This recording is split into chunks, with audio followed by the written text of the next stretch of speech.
What's up, JEFusion fans? This is Philip and welcome back to another video. So this is the second part of our review on the Kamen Rider Zeztz and Gavin Infinity double movie special. So in this video we are going to talk about Kamen Rider Zeztz Sayonara no Mission, so the farewell mission.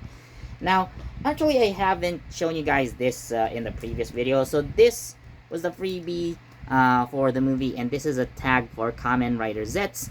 And as you can see on the front, so this is Baku with his Asian dream form, and there are actually two cards here, so let me just get the other one. So this is Kamen Rider Mugen, so he's the main villain of the movie right there.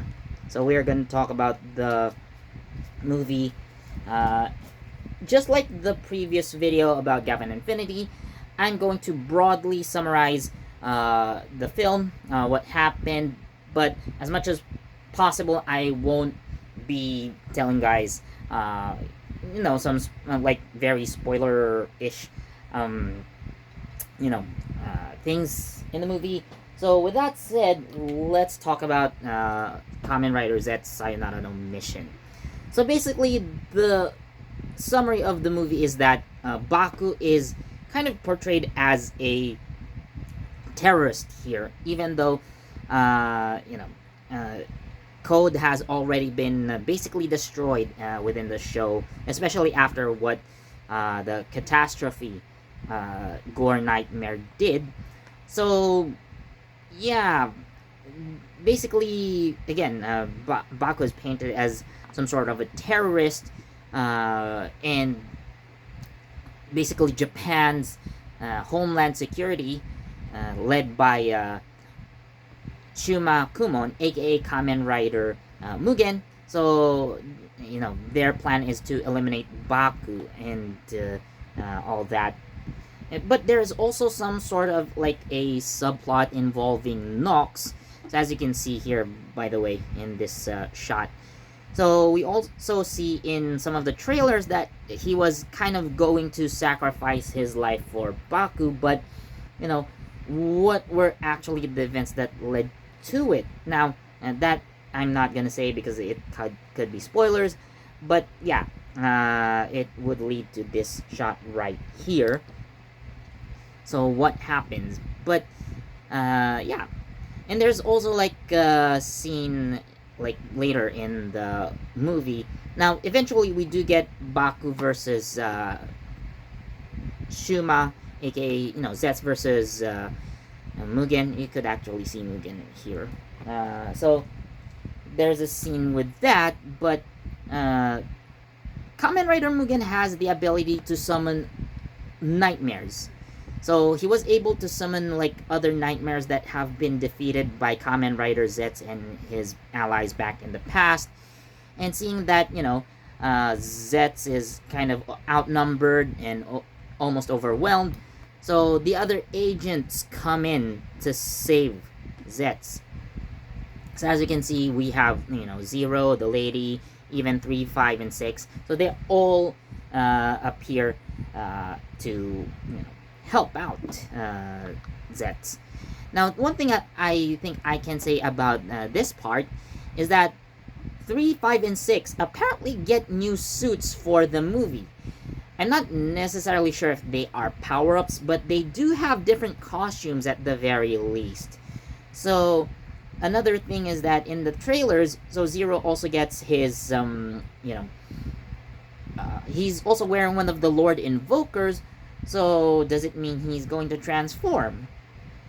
And Lady also apparently is here to help, but we all know that she has a device on her right hand that's kind of similar to the Nox driver, but she uses it not to transform, rather use the powers of nightmare capsules.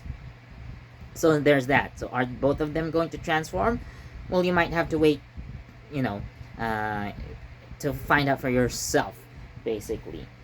So yeah, I'm gonna talk about like some scenes that I find interesting. So the movie actually opens with basically a bike chase scene between Zeztz and Nox. So it's all sudden like what's happening, like why is Baku running away from Kensei and such. So it will be explained later though. But with 8 minutes of that bike action, more or less, it's basically the most bike action that we actually get for a long time, since if you notice, like Kamen Rider recently hasn't really been utilizing their bikes or whatever vehicles that they were supposed to be using. Although, in a sense, like Kamen Rider Gav, for example, like it was quite reliant on CG to get around that problem. But yeah, we actually see like real bike action. And in one instance, like later on in that bike scene, so Nemo actually shows up and she starts driving the Zebroider. So that's actually like a really fun detail. And there was also a scene later on when Minami was actually being chased by Inspector Fujimi and Nazca, and they were jumping across buildings, and like those were lengths that no normal human would be able to jump, like they were in the Matrix or something. And there's even like a cut where Inspector Fujimi does his own superhero landing and crushes the ground like he was in a Marvel movie. And Nazca was able to conjure up, steel bars to block paths that Minami could run away from, or stuff like that. But they are aware that this should only be happening in dreams. So like, what's with that scene? What's with that? So later on they also investigate what's happening. So again, it's interesting to watch. And then later on, so talking about the Nazca and Inspector Fujimi, so they do investigate Shuma and what's behind his actions. And then they got found out by goons. So Inspector Fujimi tries to stall the goons by blocking their path, and Nazca runs away with the information that they've gathered. And after that, so we cut to a scene where one of the goons was talking to a random guy with his motorcycle, and the guy just points the goon in a different direction, and it turns out that Nazca was just behind him all this time. Like, she thanks him and wonders like why why he would help her that way. He could have just pointed like, yeah, she's behind me. But he says like, you have a dream that you want to chase, right? And yeah, she says yeah, and just lets her off, really. So that guy who helped Nazca was none other than Yuta himself, the guy who sang the second opening theme song playback, and also like the theme song for the movie. So he was a guest actor. And actually, like before he talks to the goon, so he takes off one of his earbuds, and you hear the song playing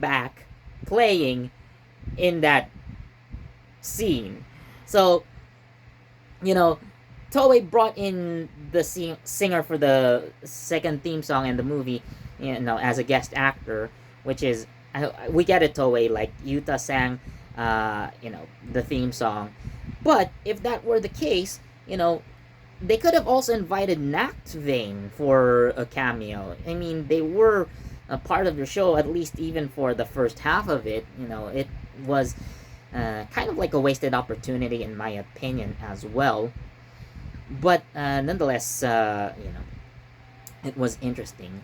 So yeah, I've also mentioned like the Kamen Rider, or the agents rather. So they came together to help out Zeztz, and it would eventually lead to him getting the Agent Dream capsule. So yeah, there's also that. And there's also apparently an Agent 8. So she appears to Baku and Minami, and apparently they've known her for quite some time, but this is, I believe, the first time that Agent 8 appears. So She does something, I guess, to help Minami and Baku, but what? How does she contribute? So you guys need to find out for yourselves. So yeah, Kamen Rider Zeztz, the movie. So it was really interesting in the sense. Actually, I was actually watching the movie for Mugen. Yeah, for Mugen. So to those who don't know, so Shunta Sono, aka Kamen Rider Mugen, so he's a member of an idol group called Milk. But Milk has already some sort of history with Kamen Rider, although it's not Shunta himself. So before Shunta joined Kamen Rider Zeztz, another Milk member, so his name is Jutaro Yamanaka. So he was actually in Kamen Rider Gotchard. Now, I think I've mentioned this before, but I think I'm gonna mention again. So, yeah, he's the second Milk member to be part of the Kamen Rider franchise. Although, yeah, in comparison, so Jutaro's role was, I would say, more of a support role. So, Jutaro was the Zukyun Pyre Kemi who appeared in episode 22. So, yeah, he's notable because he's the only Kemi who's portrayed by an actual human, so not just like voicing a character. So yeah, there's that. But they're actually bigger. They're actually part of a bigger boys group called the Ebidan, and one of the groups in Ebidan was Gen wa Jibun ni Aru. So yeah, that's a really long name. And one of the members of that group was Kazuto Mokudai, aka Kamen Rider Buffa. So yeah, they, again, as a whole, they kind of had connections to Kamen Rider in a way as well. So there's that. But yeah, Kamen Rider Zeztz, again, the action is fine. And looking at, Kamen Rider Mugen's character, it got me thinking. So, just to give you guys a picture of what kind of character Kamen Rider Mugen is. So Shuma Kumon is you could say a very patriotic person, to a, I don't know, taken up to 11. So for example, when Baku gets labeled as a terrorist, Shuma says I prefer to use I do not prefer the word terrorist. I would say some anti government entity. Basically, he wants to Japanize the word, is what I'm saying. He's not really comfortable using foreign language as much as possible, and it kind of got me thinking. Is this some sort of allegory for the current Japanese government? If you watch the movie, you will understand what I'm trying to say. But yeah, if you look at politics in my Kamen Rider movie, well, again, it is fictional, of course, but it just blows my mind thinking that this could be an allegory for something that's really happening in Japan right now. So again, if you watch Kamen Rider Zeztz, the movie, you'll understand why. So again, it is a really fun movie. So another scene, by the way, that I forgot to mention is the introduction of Kamen Rider Myth. So we have Sora Otosumi, who is of course Kamen Rider Myth, and his I forgot the name of his mistress. So he is a butler, and yeah, his mistress orders him to transform into Kamen Rider Myth. And what's interesting about this scene is that, so we see Minami running away from the cat nightmare. So yeah, it's her own personal nightmare, as you would see in the show, and especially in the Agent Minami side story. So again, Sora transforms into Kamen Rider Myth, and one of the forms that he uses is the hedgehog form, which basically just gives him a cape, but also that cape has spikes that can apparently also extend, making it a defensive and offensive weapon at the same time, which is interesting. And Kamen Rider Might's signature weapon, the Might Edge, it's supposed to be like a sword-like weapon, but also has like a gun mode. But it does remind me of Kamen Rider Mach's Zenrin shooter. So it's a gun, but like the wheel kinda acts like a melee weapon as well. It's not large, like almost as big as my Gavarian blade. So almost this big if you look at it. But yeah, it's a really interesting fight. And Kamen Rider Might's Rider Kick, so like energy, his charge, but it turns into like a big hamster wheel, basically. That's the funny thing about it.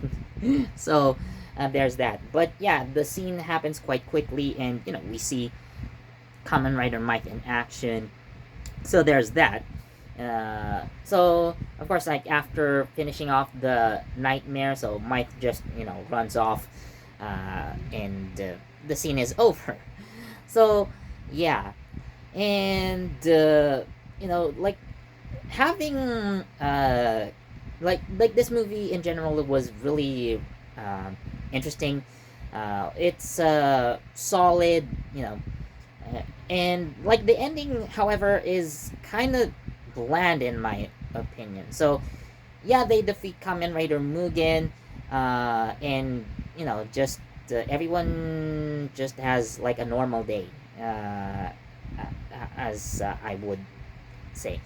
So not spoiling too much of like how the ending plays out, but it's just too plain in my opinion. So the ending is not really